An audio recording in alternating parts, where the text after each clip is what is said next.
Sampaikan firman untuk kami di kesempatan ini lagi. Sembuhkan kami yang sakit, pulihkan kami yang ada masalah, angkat beban dan masalah kami, selesaikan kesulitan kami dengan firman-Mu. Firman-Mu kebenaran, firman-Mu damai sejahtera-Mu Tuhan, dan firman-Mu kuasa yang bekerja dalam iman kami. Berbicara ya Tuhan kepada kami semua di hari ini dalam nama Tuhan Yesus. Amin, amin. Ya, salam semuanya. Puji Tuhan, mari sama-sama kita belajar firman lagi di pagi ini di dalam Lukas pasal 5 ayat 1. Kita baca sampai ayat yang ke-11. Lukas 5 ayat 1 sampai ayat yang ke-11. Mari kita berdiri sekali lagi semuanya. Saya mengundang kita berdiri di hadapan Tuhan. Kita baca ayat-ayat ini dengan cara bergantian. Pada suatu kali Yesus berdiri di tepi danau Genesaret, sedang orang banyak mengerumuni dia hendak mendengar firman Allah.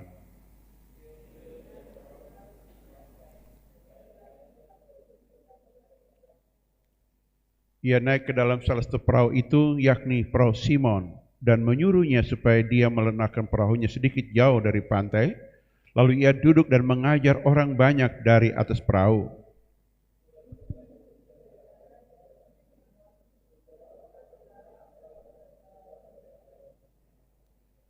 Simon menjawab, "Guru, telah sepanjang malam kami bekerja keras dan kami tidak menangkap apa-apa. Tetapi engkau yang menyuruhnya, aku akan menebarkan jala juga."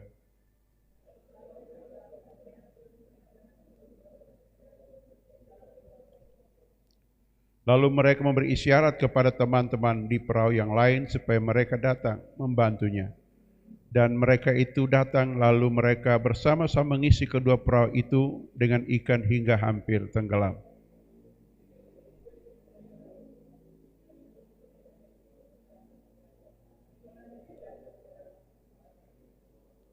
Sebab ia dan semua orang bersama-sama dengan dia takyub oleh karena banyaknya ikan yang mereka tangkap.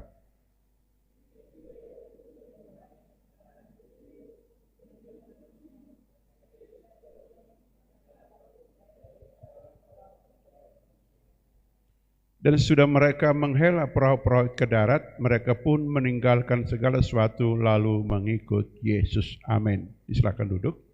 Puji Tuhan. Ya. Hari ini kita dengar firman, saudara, tentang bagaimana firman itu mengubah nasib hidup manusia. Di ayat 1 menjadi latar belakang kita di hari ini, yaitu yang pertama adalah pada waktu pagi hari banyak orang datang untuk mendengar firman. Mengerumuni Yesus dengan mendengar firman, artinya mereka dengan sikap haus, sikap lapar untuk mendengar firman Tuhan. Keadaan di sini adalah keadaan di mana mereka tidak punya persediaan logistik atau ikan, tidak ada. Petrus dan teman-teman nelayan lain mereka sudah bekerja keras sepanjang malam untuk mencari ikan, tetapi mereka tidak menemukannya. Ini sama juga dengan kita di zaman akhir ini, bahkan hari-hari hidup kita. Terkadang kita sudah kerja keras, sudah berusaha, ya, tetapi nasib kita tidak ada perubahan. Ya, kalau orang ASN atau TNI Polri ya wajib pasti dapat gaji saudara. Tapi kalau orang wira swasta, ya itu untung-untungan mau dapat. Ya, tetapi dengar firman Tuhan ini akan merubah hidup nasib umat manusia. Amin. Saudara lihat di sini kalau kita baca dalam titik atau bintang itu di ayat 1, itu dia kutip di dalam Matius pasal 13 ayat 1 dan 2. Banyak orang berbondong-bondong datang untuk mendengar firman. Situasi bagaimana?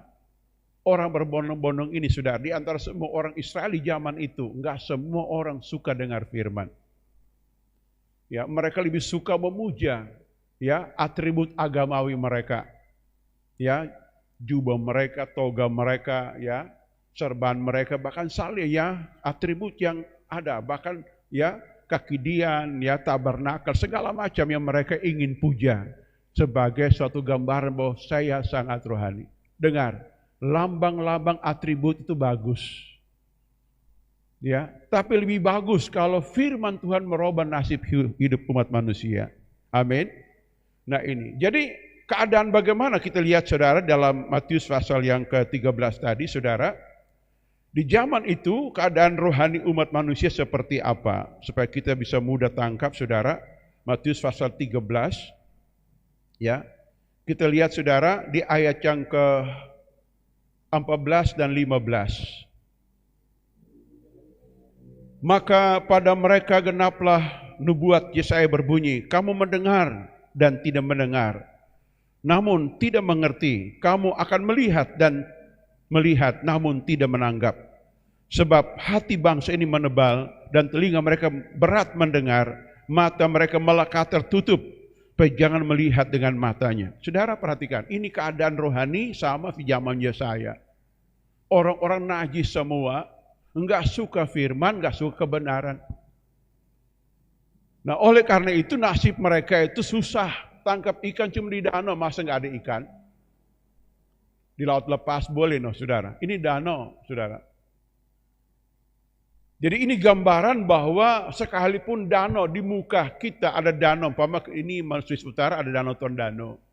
Ada juga bendungan Kuil, sekarang taruh ikan di sana bisa dipancing mungkin. Ya. Ada juga banyak juga tambak-tambak yang ada orang punya dan sebagainya. Tapi itu bukan jaminan untuk kita melihat rezeki yang berlimpah-limpah. Tetapi saudara dengar, firman Tuhan merubah nasib umat manusia. Bilang amin. Ya saudara, merubah yang bagaimana? Perhatikan di ayat yang ke-2 dan 3, balik lagi nih Lukas 5. Ia melihat dua perahu di tepi pantai, nelayan-nelayan sudah turun sedang membasuh jalannya. Ia naik ke dalam satu perahu itu, yaitu perahu Simon, dan menyuruhnya supaya menolakkan perahunya sedikit jauh dari pantai. Lalu duduk dan mengajar banyak orang dari perahu itu. Perahu ini lambang daripada mungkin rumah tinggal juga boleh. Amin. Ya, kebetulan pantai banyak orang dengar, ya, rumah tinggal. Kita tiap minggu itu ada ibadah pria sejati, BBI, ibadah youth, ibadah apa lagi? FCFC. Perahu ini lambang tempat di mana Tuhan ingin duduk dan mengajar firman Tuhan. Berbahagialah orang membuka hati, membuka diri, memberi hidup, memberi rumah, memberi tempat untuk Tuhan duduk mengajar. Bilang amin. Saudara, sebuah benda mati saja di rumah Obed Edom bernama Tabut Perjanjian. Obed Edom rumahnya itu diberkati Tuhan berlimpah-limpah. Mengapa saudara? Karena waktu firman Tuhan disampaikan, orang-orang di rumah itu diberkati Tuhan. Bilang amin. Ya, karena firman Tuhan datang untuk merubah nasib hidup kita, saudara. Nasib yang buruk ini, kita akan mendengar firman-firman merubah hidup kita. Satu ayat firman Tuhan, Ibrani pasal yang ke-1 ayat 3, tunjukkan di layar. Ibrani pasal 1 ayat yang ke-3 mengatakan begini. Ia adalah ciptaan kemuliaan Allah dan gambar wujud Allah yang menopang segala yang ada dengan firman-Nya dengan penuh kekuasaan. Perhatikan, firman Tuhan menopang hidup kita. Kita semua orang was-was, saudara, ada gerakan doa, mau pemilu, nggak tahu hasil seperti apa, siapa presidennya, siapa anggota legislatifnya, itu nggak penting bagi orang percaya. Amin. Mau siapapun presiden silakan. Bagi saya nggak takut. Yang penting jangan Tuhan tinggalkan hidup kita. Amin, saudara. Ini, saudara. Ya, oh nanti ini bagian itu kampanye tiap 5 tahun begitu. Itu sebanyak orang ya hura-hura ke sana. Tidak perlu, saudara. Tapi yang perlu adalah kita menghadirkan Tuhan untuk menopang hidup kita. Siapa Tuhan itu? Firman-Nya menopang hidup kita. Bekerja di mana? Di pikiran, di hati manusia. Jangan biarkan kita lupa akan firman Tuhan. Karena firman menopang hidup kita. Merubah nasib hidup kita, percayalah. Bila amin. Saudara tahu, sesuatu yang masuk dalam pikiran manusia, dan itu akan bekerja, berbicara dengan kekuatan yang besar, akan merubah hidup kita. Seperti Ibrani pasal 1 ayat yang ketiga ini. Ya, bahwa firman itu cahaya kemuliaan Allah yang menopang semua yang Dia ciptakan. Ini, saudara. Jadi kalau kita ini berbahagia karena hal-hal yang lain, kita kurang menikmati kebahagiaan. Balik lagi, saudara. Ini yang berbahagia di sini Petrus. Simon Petrus, dia seorang sangat bahagia. Padahal, saudara, memang semalam-malaman Tuhan sudah berdoa mau pilih murid. Ya, satu malam berdoa. Ya, ada orang olok-olok, Tuhan kok kayak orang ronda ya, jaga malam. Kok doa malam seperti itu? Wah, saudara, ini mau alas satu paling mulutnya cerewet, olok-olok Yesus, saudara. Saya hanya berkata orang begitu biasanya gak ketemu Tuhan waktu dia Kristen, saudara. Ya ini. Oke, kita nggak usah persoalkan. Kita persoalkan adalah bagaimana Tuhan hadir merubah nasib banyak orang, termasuk kita, berawal dari Simon Petrus di perahunya. Ya, lalu Tuhan duduk di perahunya dan dia berkata, Petrus tolong, ya, coba dayung sedikit perahu. Supaya saya mau pakai perahu ini untuk memberitakan firman. Karena banyak orang di pantai seperti ini mungkin ya. Untuk mendengar firman Tuhan. Lalu Tuhan mengajar dengan 4 hati manusia. Hati yang pertama, hati masa bodoh. Enggak suka ngerti firman Tuhan, saudara. Ya, di Matius 13 tadi, saudara. Oh, hati masa bodoh pokoknya. Ya, saya punya istilah EGP, generasi emang gue pikirin.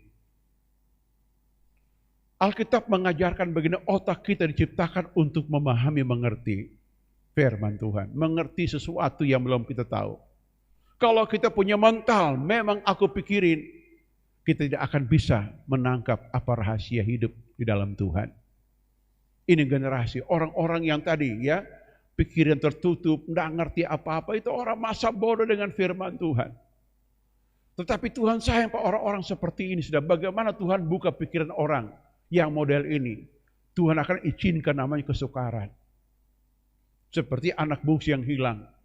Waktu dia diberkati dengan harta berlimpah-limpah oleh bapaknya di Lukas 15. Dia tinggalkan bapaknya dan dia pergi ke negeri yang jauh, hidup berbuat dosa dan kejahatan.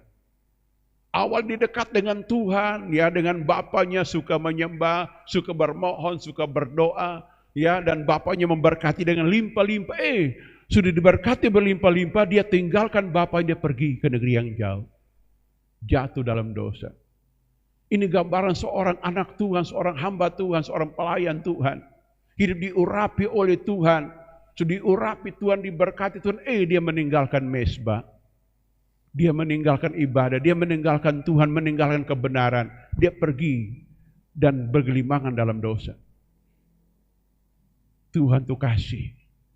Enggak sampai hati mencabut nyawa orang ini dan dia buang ke neraka, enggak. Dia kirim namanya kesukaran. Dihembuskan kekeringan. Anak ini pergi untuk mencari makan. Dan dia pergi mencari. Dia dapat lapangan pekerjaan, menjaga kandang orang, kandang babi, saudara. Dan ingin makan makanan tidak dapat, saudaraku. Muncul pikiran terbuka. Alkitab, dia berpikir, pikiran terbuka. Apa yang dipikirkan? Di rumah Bapakku banyak orang upahan. Di rumah Bapakku banyak rezeki. banyak berkat, banyak harta. Kenapa saya bodoh di sini? Dengar, orang yang EGP tadi Tuhan buka pikiran cara, Tuhan akan mengirim penderitaan. Maka saudara lihat, banyak orang bertobat di penjara, banyak orang bertobat di ruang ICU, banyak orang bertobat di tempat kesusahan. Tapi banyak orang mengeraskan hati, tidak mau melihat apa lagi, saudara. Ini, jadi cara Tuhan mengirimkan kesukaran bukan tanda benci, tapi untuk membuka pikiran kita. Bilang amin. Halo, amin. Dan anak tadi, saudara, dia sadar, dia ambil keputusan, dia datang kepada Tuhan. Nasibnya juga berubah. Itu model orang pertama, EGP. Emang gua pikirin, saudara. Digambar Alkitab mengatakan tanah pinggir jalan. Model yang kedua adalah model saudara batu-batu. Bertobat gak tuntas. Terima Yesus, yes. Tapi nasinya dominan. Ya saudara. Masih tanpa mental. Suka marah-marah. Enggak sabaran. Itu orang-orang begitu. Ya sudah. Enggak tahan emosi. Enggak tahan nafsu saudara. Maunya cepat-cepat, maunya instan, tidak bisa. Kalau kita pecahkan telur dari luar, akan jadi mata sapi, saudara. Tapi kalau kita telur pecah dari dalam, akan jadi ayam. Artinya begini, dalam proses Tuhan merubah umat manusia, Tuhan itu bekerja tepat waktu. Jangan kita remehkan diri kita, engkau dan saya berharga di mata Tuhan. Amin. Saudara, tapi menyangkut berkat dan kemuliaan tergantung pilihan kita. Keputusannya mau cepat berubah atau tunggu diubahkan oleh Tuhan dan cara Tuhan. Jadi ini Tuhan ajarkan kepada kita semua. Bahwa Petrus ini seorang temperamental. Seorang yang ceplas-ceplos, seorang yang mudah berjanji. Tapi lupa saudara. Tapi Tuhan punya metode merubah orang ini. 3,5 tahun Petrus nggak berubah saudara. Sampai hari kebangkitan. Petrus yang sama ketemu di tempat yang sama ini saudara. Baru dia berubah di pantai Danau Tiberias. Dia berubah di meja makan. Ya saudara. Di situ kita melihat bahwa orang yang keras kepala kayak Petrus ini saudara. Termasuk saya juga nggak langsung bertobat, langsung baik saudara. Butuh waktu. Butuh pengenalan. Saya pernah ditelepon seorang hamba Tuhan di kota Bitung ini. Ya, kamu kan dulu kan begini-begini. Kenapa sekarang kok lembut sekali ya? Sekarang kok belajar sabar ya? Ya, saudara. Saya dulu mahasiswa dulu, saudara. Suka debat. Ya. Saya dulu kuliah di Unpati di Ambon, Puspati Mura. Tidak pernah ujian akhir, saudara. Masuk ujian akhir, dosen bilang keluar, lulus. Suka debat, saudara. Ya. Tapi Tuhan melihat ada hal yang masih kurang. Kepala batu, keras kepala. Maka Tuhan mesti tuntun saya dari waktu ke waktu. Ya. Dan pada hidup berorganisasi sebuah gereja. Sulit kalau rapat banyak orang, begini dan begitu, kita cuma senyum saja. Dan mereka cuma mancing, gak bisa. Saya sudah radikal bertobat dan berubah. Dari sikap keras sendiri menjadi orang yang suka mau belajar mengenal kehendak Tuhan. Saudara, ini Tuhan latih kita seperti itu. Supaya apa? Alkitab mengatakan dalam rumah yang besar terdapat banyak perabot. Perabot yang disucikan akan menjadi maksud yang mulia. Artinya orang yang bertobat menyucikan diri dalam hal yang jahat akan dipandang layak oleh tuannya dan mengerjakan pekerjaan yang mulia, saudara. Jadi Alkitab mengajarkan, wah luar biasa. Ini Petrus, saudara. Di perahu ini pengajaran sangat berharga. Kenapa Tuhan ngomong begitu? Karena aneka macam manusia di pantai punya pikiran berbeda-beda, punya motivasi pun berbeda-beda. Tapi datang firman Tuhan merubah orang ini, saudara. Bahwa ada benih yang jatuh di batu-batu. Benih itu tumbuh, tapi cuma sebentar. Tatkala kita mengeraskan hati, kita dengar. Tatkala Tuhan mengizinkan kesukaran yang kedua atau ketiga. kita akan berkata Tuhan gak adil. Tuhan, kok gak dengar doa saya? Apa kata Tuhan? Saya mau engkau berubah. Saya mau engkau sabar. Saya mau engkau lembut. Saya mau engkau mengerti kehendakku. Masalah jawaban doa itu gampang sekali. Bilang amin. Tuhan lebih tertarik merubah kelakuan kita sebelum dia menjawab doa-doa kita. Kenapa saudara? Karena Allah itu Allah yang kudus. Dia mau orang juga kudus. Bilang amin. Amin. Ini penting untuk pengertian ini saudara. Lalu tipe orang yang ketiga adalah orang yang disebut semak duri. Hidup penuh kekhawatiran. Penuh dengan hal-hal yang ingin mendapat sesuatu yang indah saudara. Tapi dia nggak tahu cara ke sana. Akhirnya apa? Bisa menipu. Bisa bohong sana. Bisa lakukan ini dan itu. Demi kehidupannya. Tipe orang yang ketiga ini saudara. Digambarkan orang yang berumput duri saudara. Orang begini biasa dalam organisasi sebuah gereja, dia ingin jadi pemimpin saudara. Tapi dia seorang yang diktator, seorang yang kacau balau hidupnya. Dia pingin punya rezeki berlimpah, tapi dia nggak tahu hidupnya seperti apa. Rumput duri. Dan rumput duri itulah yang menikam kepala Yesus saudara. Artinya bahwa Tuhan berkuasa merubah duri hidup kita agar kita menjadi baik. Alkitab berkata begini, waktu Musa bertemu dengan Tuhan di kaki Gunung Sinai, dia melihat belukar yang terbakar, tapi enggak angus sudah. Lalu Tuhan ngomong kepada Musa begini, kamu pergi, selamatkan umatku di Mesir.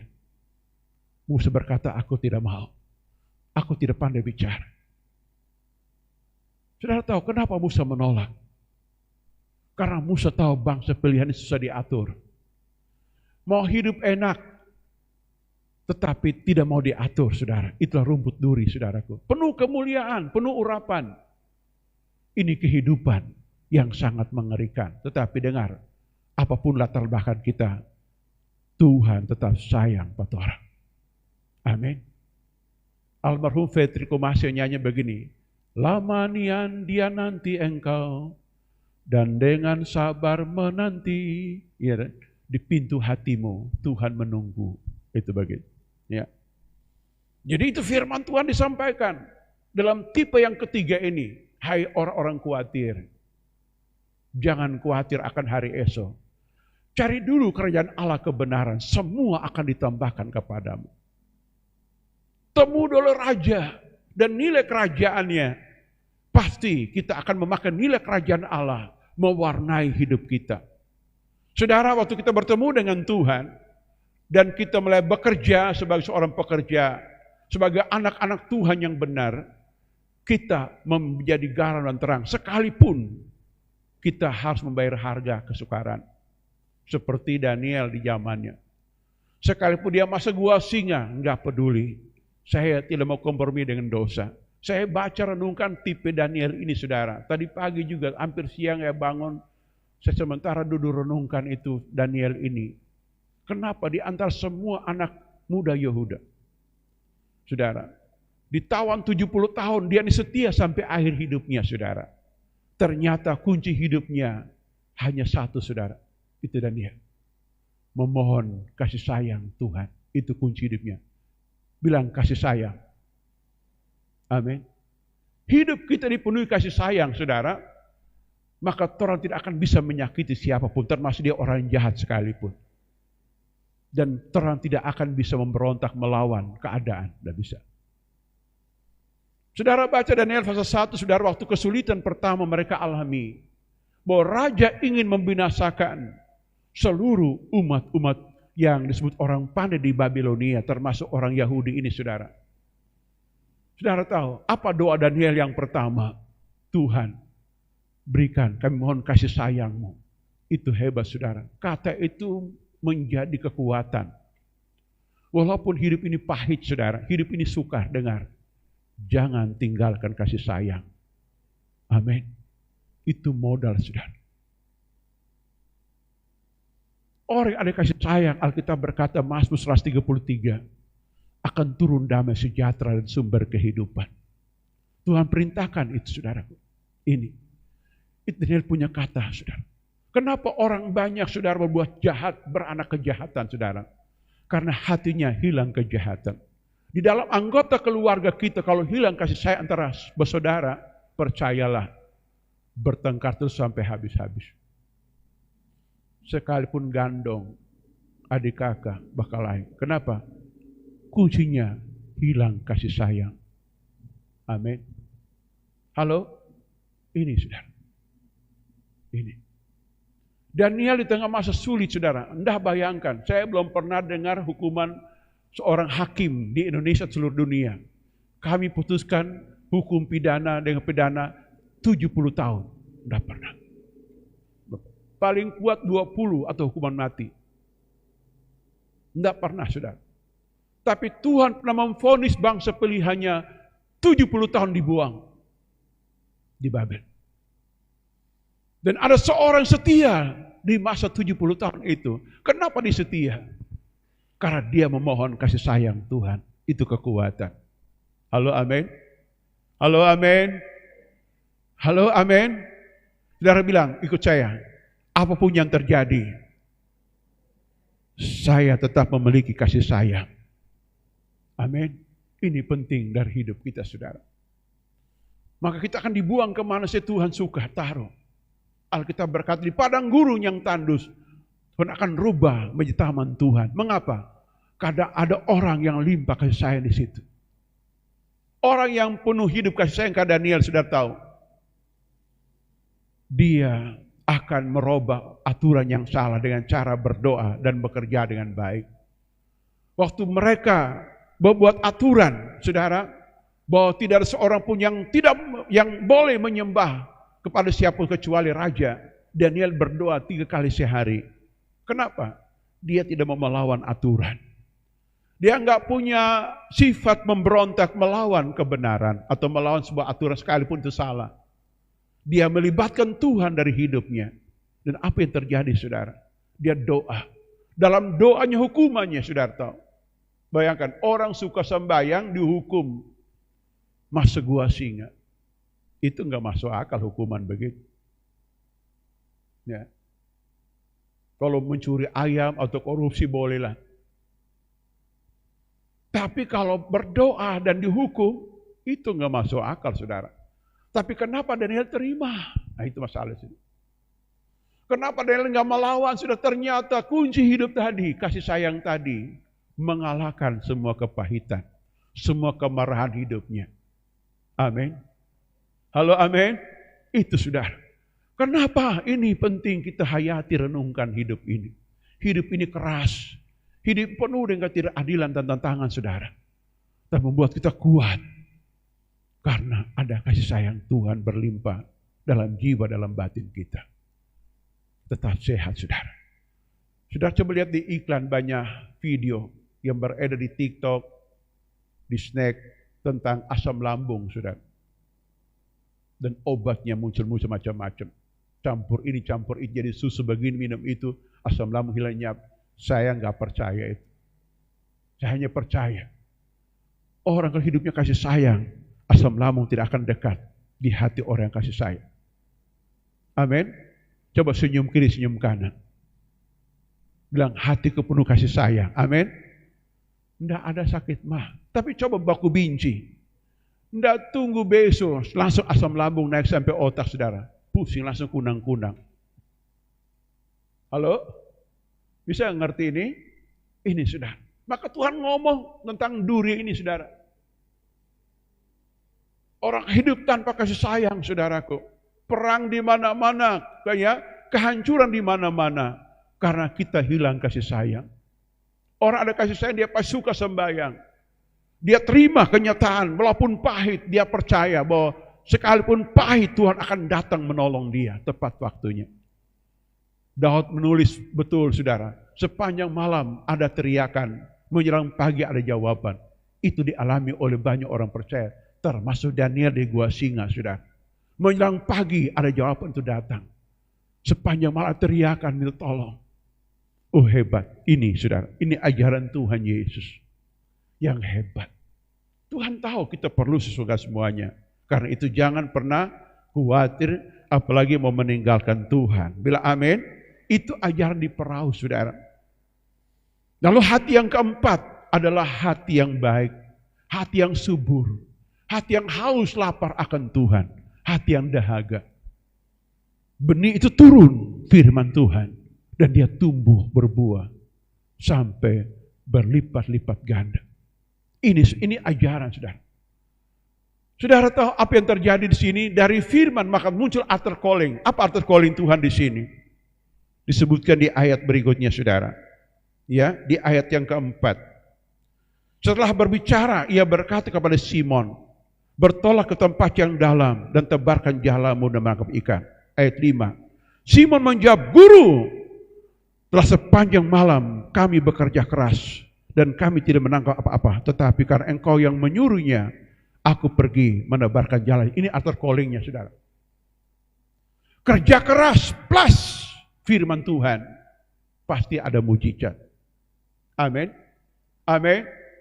Firman Tuhan tambah kerja keras, pasti ada mujizat. Katakan amin. Saudara, ini lihat, saudara. Banyak orang ada firman, tapi enggak kerja keras, juga enggak ada hasil, saudara. Karena Tuhan enggak pernah mengurapi orang malas. Enggak pernah. Amin. Enggak pernah, saudara. Saya enggak percaya itu. Orang biar bahasa roh tinggi langit, tapi malas sampai ubun-ubun, enggak akan bisa apa-apa, saudara. Enggak akan bisa. Ini Petrus, saudara. Urapan tambah dengan pribadi kerja keras, pasti berhasil. Amin. Amin. Halo, amin. Dengar, kerja keras tanpa Tuhan gagal, saudara. Halo, amin. Bisa percaya? Ini, saudara. Ya, saya ulangi, kerja keras tanpa Tuhan hasil tidak maksimal dan mungkin gagal seperti Petrus. Kami semalam-malam kerja keras, nggak ada hasil. Tetapi tambah, tetapi itu kata tambah. Engkau yang menyuruh, firman, urapan, dorongan Roh Kudus, aku lakukan. Amin. Ada firman Tuhan berkata, ujilah aku kalau aku tidak membuka tingkap langit kepadamu. Kata uji artinya kita mau melihat mujizat, saudara. Kita lakukan perintah Tuhan. Dan kita akan melihat mujizat Tuhan terjadi.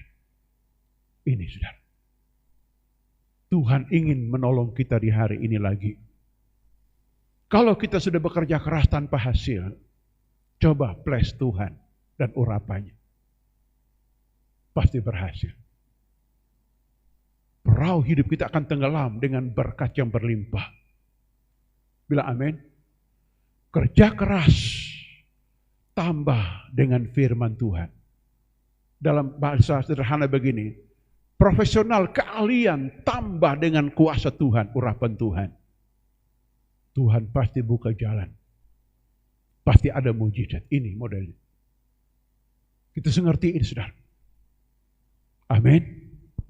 Jadi saya harapkan kepada terus semua yang salah mengerti. Yang penting bahas renting sembahyang.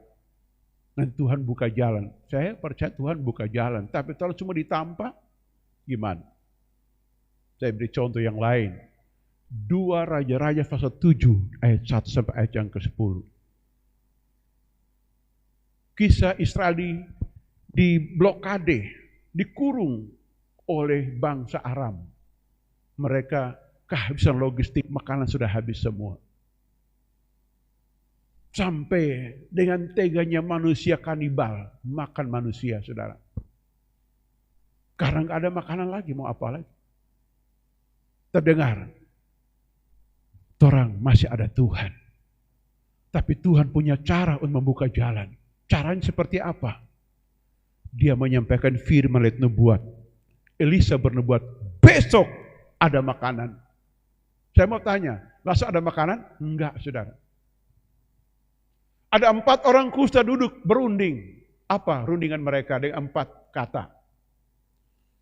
Orang duduk mati. Orang mundur maju mati. Dan orang maju juga mati. Mau pilih apa? Dan tindakan keempat, Torah mesti maju sekalipun mati. Dengar, firman Tuhan tambah tindakan berani dengan dari kita, maka Tuhan pasti berjalan bersama kita. Amin. Alkitab berkata, Tuhan memberikan kepada kita bukan roh ketakutan, tapi roh keberanian untuk bertindak. Berani percaya, berani bertindak, saudaraku. Ini model. Amin. Saudara, orang mungkin tertawakan, gak apa-apa saudara. Namanya proses, orang dunia hanya melihat hasil. Tapi anak Tuhan mengalami proses. Ini saudara. Prosesnya bagaimana? Nantikan. Ada waktu namanya kronos, setia dari awal sampai akhir. Ada waktu namanya kairos, waktu Tuhan itu tiba kepada kita. Ketika kalau setia, apa yang terjadi? Ada karakter terbentuk namanya karakter ketekunan. Yakobus 1 ayat 1 dan 2. Ketekunan muncul. Ya saudara, pengalaman bertambah, wibawa bertambah saudara. Luar biasa saudara. Keadaan dunia akan digoncang jungkir balikan oleh Tuhan. Terdengar, Tuhan selalu memberkati orang yang pemberani. Raja Daud pemberani saudara, dia berkata, engkau datang dengan tombak lembing, aku datang dalam nama Tuhan. Dunia akan tahu, saya punya Allah. Ini prosesnya saudaraku. Jadi waktu itu dengar firman Tuhan, kita bergumul berdoa, dan Tuhan memberi konfirmasi dalam batin kita.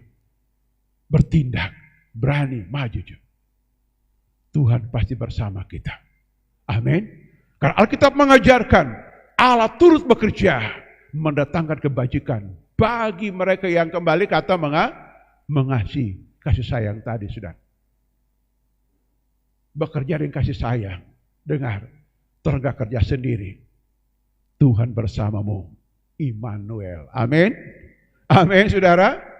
Tuhan gak pernah bersama orang kepahitan, kemarahan, gak.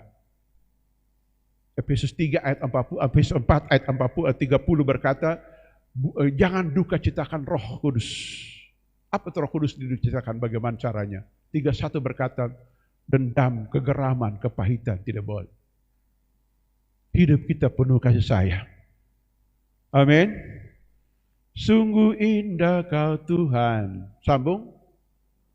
Penuh kasih dan sayang. Saudara tahu lagu ini muncul kapan? Pada waktu zaman Soeharto lengser, saudara.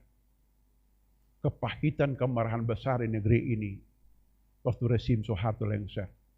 Hancur-hancuran. Kami berkumpul di kota Jakarta dan berdoa di Kenasi, saudara. Dan muncul lagu ini. Sungguh indah kau, semua hamba Tuhan remuk, saudara. Seperti menangisi mayat di rumah. Dan Tuhan pulihkan negeri kita, saudara. Dengan kasih sayang yang berlimpah. Amin. Jadi orang gampang marah, gampang pahit, mari berubahlah. Senyumlah di tengah kesukaran. Berkat Tuhan, beri aku kasih sayangmu Tuhan. Sekalipun mataku melihat temanku, anakku, keluarku, suamiku, istriku, belum ada perubahan. Aku tetap cinta kepadanya. Cinta itu merubah keadaan sekitar kita. Bila amin. Bila amin, saudara. Ini saudaraku. Ya. Jadi kita lihat di sini, itu ajaran Tuhan. Pada waktu mereka pergi karena taat tadi, saudara. Maka mereka buang jala. Ini siang hari, saudara. Seperti waktu sekarang. Ikan berlimpah 2 perahu. Dan mereka punya jaring atau soma, kata bahasa ini. Romo ekoyak, saudara. Dan muncul pikiran baru Petrus. Aduh, enggak bisa tanggap ikan besok lagi ini. Soma serusak. Apa kata Tuhan? Jangan takut. Sekarang aku akan jadi engkau penjala manusia. Tadi dia ahli menangkap ikan, saudara. Sekarang Tuhan robah dia untuk ahli konseling, ahli menginjil, ahli merubah watak manusia. Dari galau, dari kacau, dari kepahitan, kemarahan, dari kemiskinan, kebangkrutan, dia robah orang-orang diberkati, dipulihkan Tuhan. Ini saudara. Ya, saudara boleh baca buku pastoral counseling ditulis oleh Jun Hood, saudara, tentang bagaimana merubah mental atau pikiran atau hidup yang sulit menjadi baik. Bagus juga buku itu. Ya, tentang bagaimana kita rubah, konseling orang, mengambil ilmu psikologi, ilmu modern dikaitkan isi Alkitab, dan itu klop, saudaraku. Bagaimana keadaan kita, karena musuh terbesar bukan iblis di luar, iblis itu dalam nama dia harus pergi, saudara. Yang gak berubah pola pikir dan mentalitas yang lama, itu sulit, saudaraku. Dan itu butuh konseling dan butuh pembiasaan baru lewat beberapa lingkungan. Lingkungan sendiri, lingkungan teman-teman, lingkungan keluarga, dan lingkungan gereja, saudara. Tanamkan nilai itu. Ngomongin dan hidup seperti itu, kita akan jadi berubah, saudaraku. Itulah kebiasaan dan kehidupan. Nah, sehingga kita lihat bahwa Petrus bertindak dan dia mendapat ikan 2 perahu, dan disebutkan bahwa dia tersungkur, ayat 8. Ketika Simon melihat hal itu, ia pun tersungkur depan Yesus dan berkata, Tuhan, pergilah daripadaku, karena aku seorang berdosa. Hebat, saudara. Membuat Petrus disayang Tuhan, dan dia sayang-sayang. Dia tidak takabur, saudara. Waktu dia berlimpah harta, dia tetap tunduk dan berkata, aku orang berdosa, enggak layak. Ada orang, ada banyak harta, muncul arogan, muncul sombong. Ya, saudara. Orang begitu lihat senyum aja, saudaraku. Dia nggak ngerti makna kehidupan. Dengar, Daud berkata dalam Mazmur 8, siapakah aku ini? Siapakah aku ini, Tuhan? Itu artinya bagaimana? Memelihara hati kita, saudara, agar hidup kita mengandalkan Tuhan, melekat kepada Tuhan. Amin. Halo, amin. Ini, saudara. Jadi banyak orang jatuh bukan karena nggak punya uang, saudara. Banyak orang jatuh jauh dari Tuhan karena punya harta yang banyak. Tuhan bukan anti orang kaya, bukan. Tuhan paling sayang pada orang. Terdengar, kekayaan orang dapat hari ini, Tuhan mau kasih tambah banyak lagi, saudara. Amin. Tambah banyak lagi, saudara. Kenapa? Karena langit dan bumi diciptakan untuk siapa? Untuk siapa bumi diciptakan? Untuk manusia. Tuhan gak butuh bumi ini, saudara. Amin. Tuhan gak butuh. Semua kekayaan bumi ini untuk siapa Tuhan ciptakan? Untuk manusia. Tatkala hati kita melekat pada harta dan tidak mencintai Tuhan lagi, dengar, di situ hanya sampai situ batasnya. Tapi coba kita hati melekat terus kepada Tuhan, dengar, 7 turunan tidak akan habis hartamu. Tidak akan habis. Karena dia akan kasih terus, saudara. Ya, semakin kaya, semakin orang cinta Tuhan. Hikmat bertambah, berkat bertambah, anugerah berlimpah-limpah. Itu yang Tuhan mau. Amin. Bilang, umur kita panjang, tetap cinta Tuhan. Amin. Ini, saudara. Ya, ada suatu perumpamaan di Alkitab tentang orang muda yang kaya. Ya. Lalu orang muda tanya begini, Tuhan, hukum apa yang aku buat hidup yang kekal? Tuhan jawab begini, pergi jual hartamu, berikan pada orang miskin dan datang ikut aku.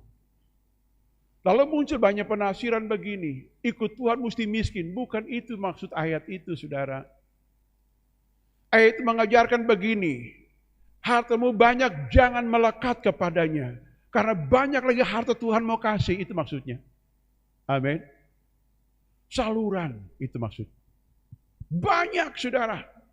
Coba saudara bikin tulis dalam memori pribadi, riwayat pribadi dari tahun ke tahun, pasti bertambah.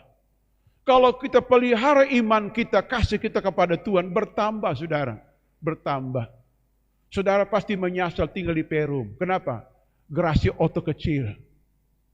Amin enggak? Iya, sudah aja, nggak usah bikin garasi. Ada oto. Tambah lagi, saudara. Kenapa? Karena Tuhan begitu. Semakin orang cinta Tuhan, otak kita semakin tajam, semakin harta berlimpah-limpah. Betul tidak? Sehingga orang bisa menjadi seorang dermawan, seorang donatur, menolong banyak orang. Matius 25 kan ajar itu tentang talenta dan melayani orang. Amin. Halo, amin. Nah ini, Tuhan kasih semua pada orang. Amin, saudara. Ini, saudara. Ini ajarannya. Petrus dia tersungkur, dia panggil, "Hei mari angkat ikan banyak." Dan sifat inilah model utama Tuhan lihat orang ini sekalipun susah, menderita. Waktu dia mengalami mujizat, dia tersungkur di kakiku. Ini model untuk aku jadi dia murid. Bahwa sekalipun ikan banyak, dia tidak bergantung pada ikan ini. Dia tetap tersungkur di bawah kakiku. Dan Tuhan berkata, "Jangan takut, hari ini, mulai sekarang, kau jadi penjala manusia. Engkau siap kena hati awal ini." Iya tuh. Ini yang Tuhan ingin kepada diri kita semua. Amin.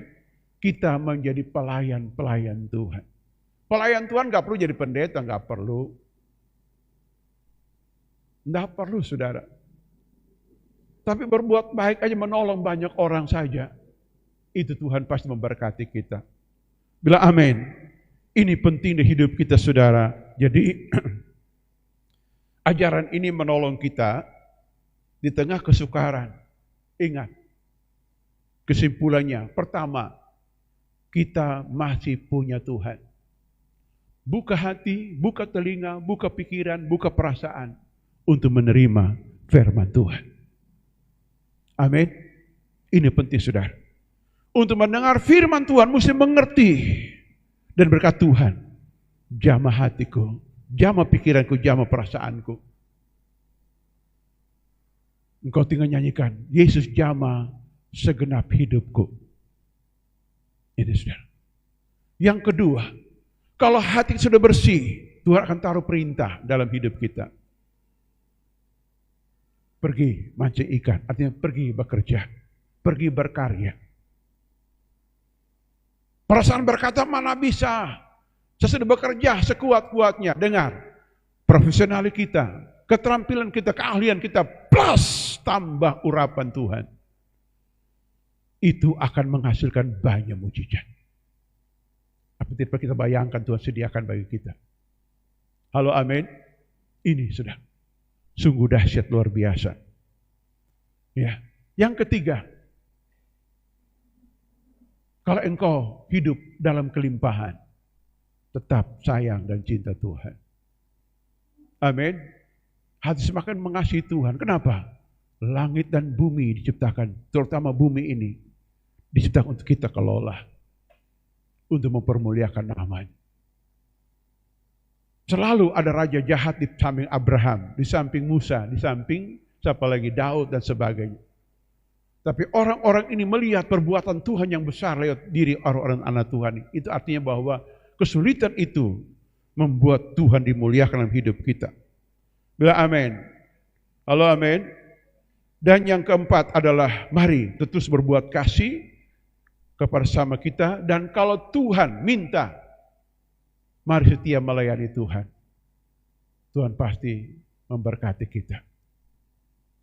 Amin. Mulai hari ini engkau jadi penjala manusia. Mulai hari ini engkau jadi pengurus pria sejati. Mulai hari ini engkau jadi pengurus apa lagi, WBI, Gembala SC. Amin. Ini Tuhan pasti memberkati kita. Tuhan memberkati, menolong kita. Amin, amin.